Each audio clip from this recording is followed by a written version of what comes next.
Hello team and welcome to another ATP Geopolitics video with myself, Jonathan MSP. This is Ukraine War Frontline Update for the 29th of September 2023. This might be the quickest Frontline update I've ever done because there's virtually no information that I can get from anywhere, particularly from the last sort of 12 hours or so that gives me any indication what's going on the front line. So there are a couple of hypotheses, a couple of theses that we could put forward here. Either one, there is so much operational security and fog of war that the Ukrainians aren't releasing any data. Things are really hot, for example, in the Robotina area. No one is saying anything. It's just quiet. There could be loads of things happening. It could be Ukrainians advancing apace or vice versa or whatever. Number two, there's nothing happening and it is grinding, and the Ukrainians are struggling to make advances, and so therefore there's no information coming out of there because there is no information. There's no one wants to shout about not moving. So it's not that there's operational security, it's that actually it's not going as well as it could do for the Ukrainians. One of those two or variants thereof of what is taking place. I don't know. I would guess that my thoughts are probably that Ukrainians are finding it quite hard down in there, and the Russians are throwing everything at Robotina, right? And so therefore this week of battling will be, like I've said before, this is where it's at. And this might define the counteroffensive, as a whole. It all come down to this because the Ukrainians appear to have pulled out troops from Velika Novosilka and from Vasilivka direction and piled them into here. The Russians seem to be throwing everything at Robotina, and yeah, it's all happening there. Anyway, let's go to the northeast just fairly briefly. The ISW, Institute for the Study of War, talks about how there are repelled attacks. Same sort of stuff about 25th Combined Arms Army that I talked about yesterday, so I'm not going to talk about that again, but repelled attacks going up and down the front line there, but no particular changes to any positioning there. I'm going to just pop in to here. I think I should have said this yesterday, but possibly forgot. Some Ukrainian gains possibly around Spirna, as according to Syriac maps, but they didn't.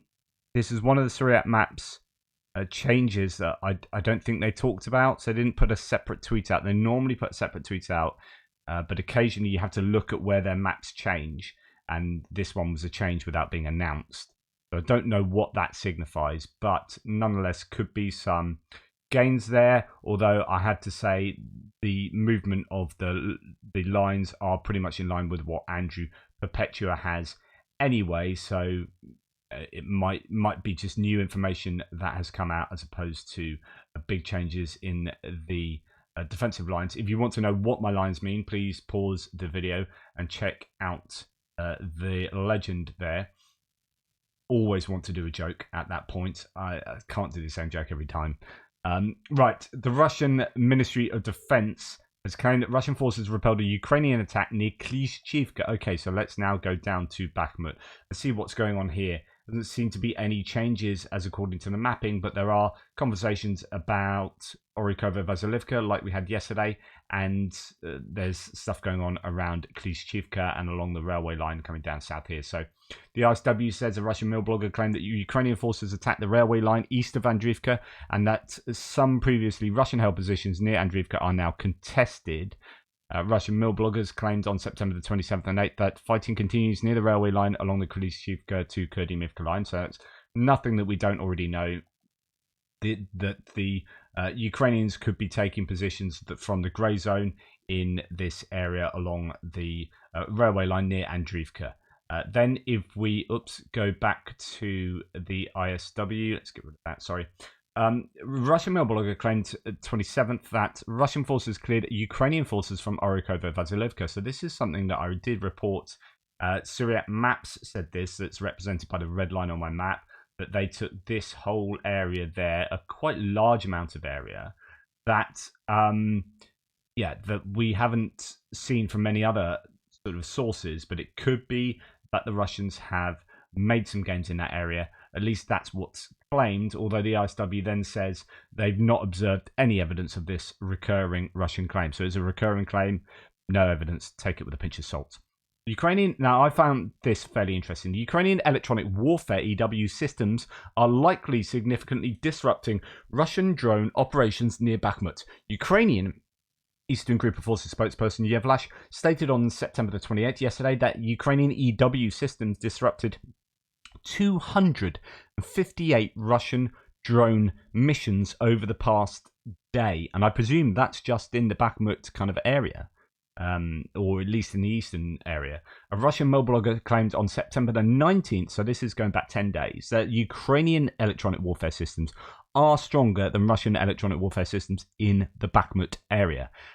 That it carries with it an immense amount of importance because of the prevalence of drones in not only this area but across the whole front line.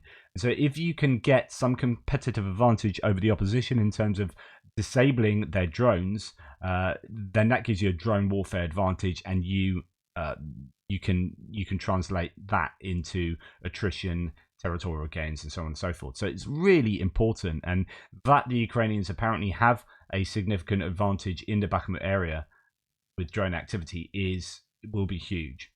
Okay, we're going to go further to the south, and not a lot of difference in what is taking place in the Avdiivka area. The Kremlin-affiliated mail blogger did claim on the 27th that Russian forces captured a position near Krasnohorivka. This is Krasnohorivka, and I think this is probably the small area of tree line just onwards from here that Syriac Maps claims was captured yesterday. That's probably what has taken place, just this advance there. That's what we're seeing in the ISW. And then sort of activity around Pervomaisky, and Maisky is here. Pervomaisky, Severnia, and up towards Vesely, which is up here. So the activity around Avdiivka, but nothing significant in terms of movement of lines. Then we bypass Vuhledar and come onto Velika Novosilka. Andrew Perpetua has a small sliver of land, basically just from that corner there up to there. So this area is under Russian control, but also a small part of the tree line there the Russians have advanced. That's north of Priutne, where Syriac Maps claim that there were advances around here. So it looks like the Russians are trying to push back here. The Ukrainians appear to, although the ISW says that there are sort of repelled attacks here and there, the Ukrainians have definitely taken their foot off the gas in that direction and moved possibly a number of their resources to the west to Robotina. The ISW says a Russian mill blogger claimed that the Ukrainian forces unsuccessfully attempted to advance towards Zavetsy and Bazania. Another Russian mill blogger claimed that Ukrainian forces have curtailed attempts to break through Russian defenses in the area and are conducting assaults for tactical purposes. So rather than doing a large-scale kind of, we need to take land here, we're just doing small tactical attacks to gain some kind of stronghold or some kind of objective.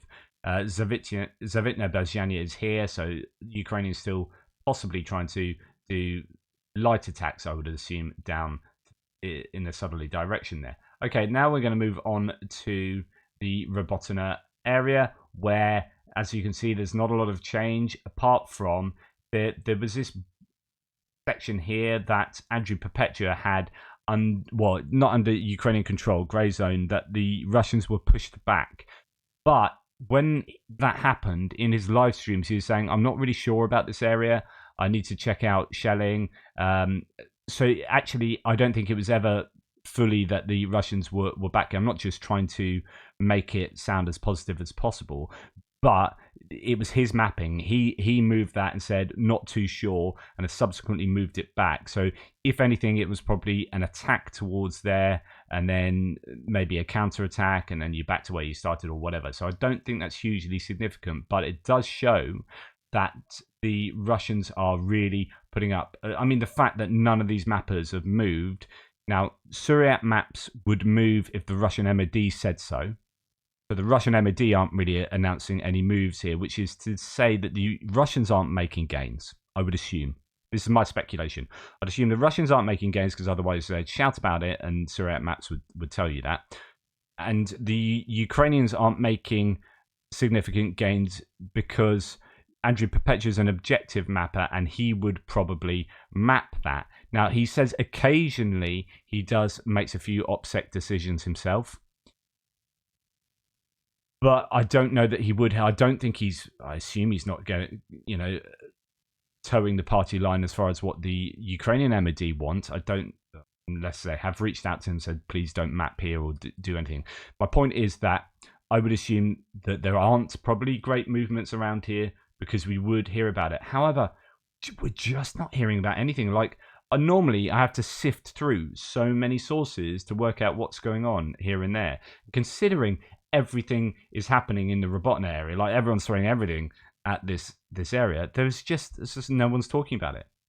There are no sources out there. Of course, no one's reached out to me. I mean, I'm worth nothing in the OSINT community, right? As far as I just synthesize what other people are saying and try and present to you an account of what's going on. But my conclusion is that it's probably difficult for the Ukrainians here.